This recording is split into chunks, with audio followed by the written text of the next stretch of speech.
Next on Worcester News tonight, an anonymous donor gives a more than $10 million gift to a Worcester school. It's the second largest donation in history. Plus, one of the city's most popular traditions, the Grecian Festival, takes over Worcester this weekend.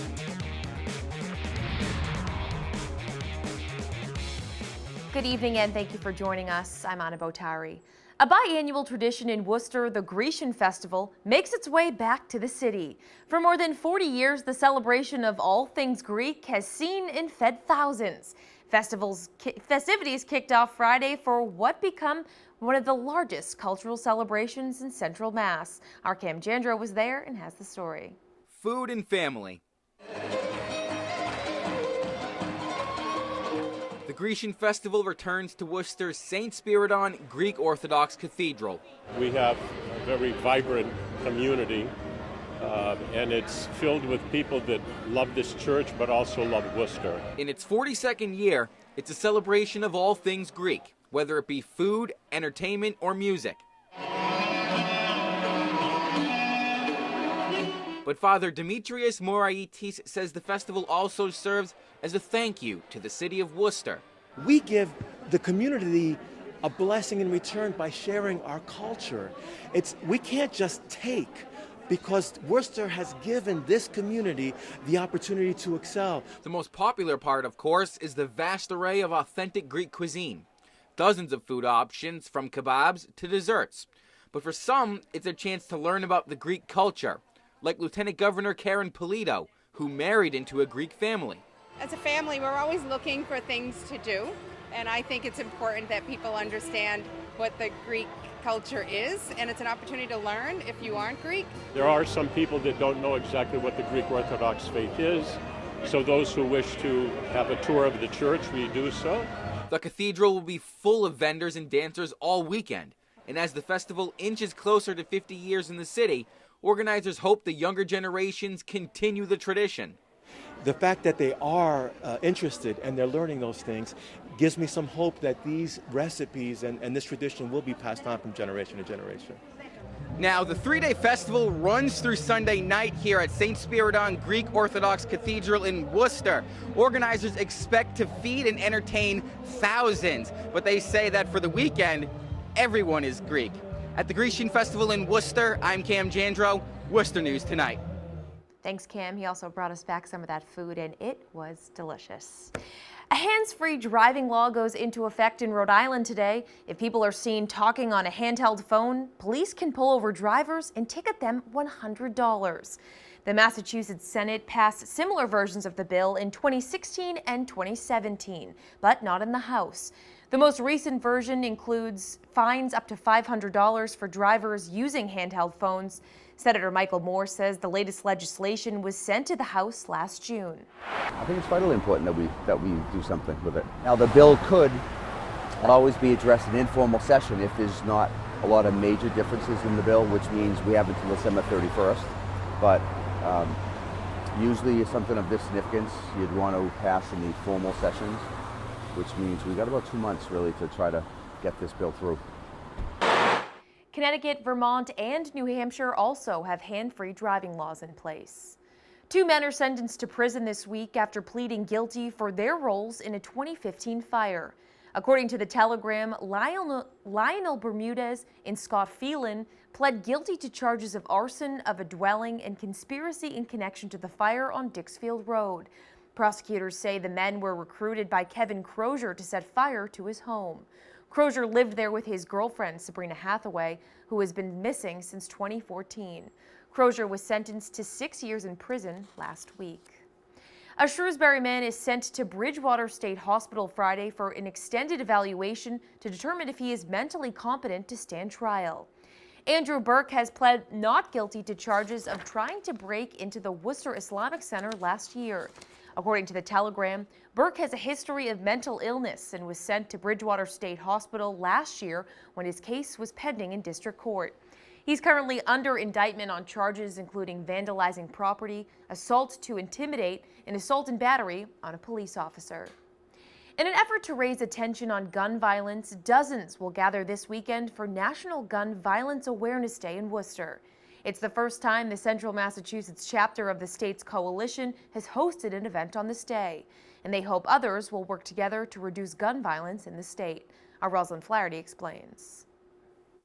Central Massachusetts is joining the state's Coalition to Prevent Gun Violence group.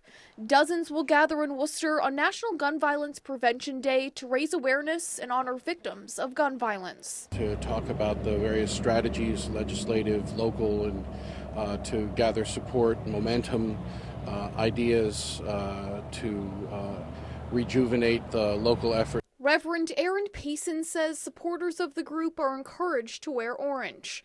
Last week, a 16-year-old was shot and killed in the city. There are a lot of people that are grieving the loss of that young man who had a bright future. A proposal allowing for the temporary removal of firearms from people considered a danger to themselves or others was approved last month by the Massachusetts House of Representatives.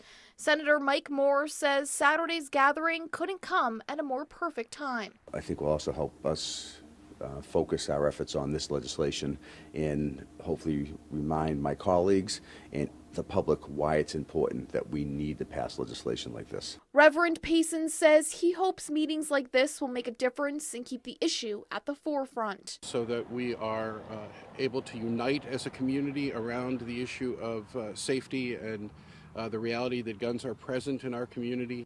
Rosalind Flaherty, Worcester News Tonight. A multi-million-dollar donation to WPI is sure to help students, faculty, and staff in many ways. The school hasn't received the money yet, but it's written into the donor, who wants to remain anonymous, as will. Our Chandler Walsh has more. Worcester Polytechnic Institute announces a $12 million donation from an anonymous alum. It's the university's second largest single donation. As much as we would love to celebrate the donor, we do have to be somewhat low-key about that. But everybody was just thrilled. The donation is a pledge written into the donor's will. It's an unrestricted gift, so the school can choose where the money goes. It really is also a great expression of confidence and trust in an organization, especially for a gift of this magnitude. WPI says the multi-million-dollar gift will help transform the school.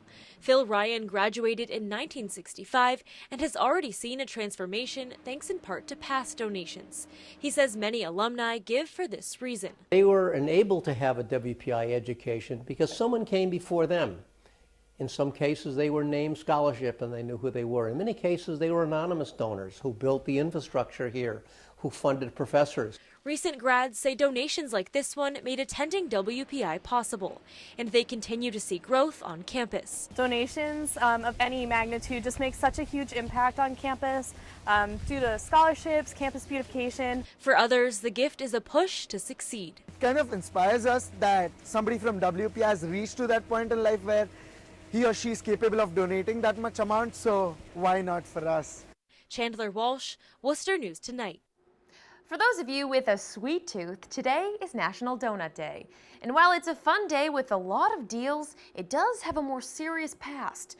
The day originally started as a way to commemorate the women who served donuts to soldiers during World War I. Dunkin' Donuts, Krispy Kreme, and Walmart are all among the companies offering donut deals. And get this, more than 10 billion donuts are made in this country every year, and the average person eats 31 donuts over the course of a year.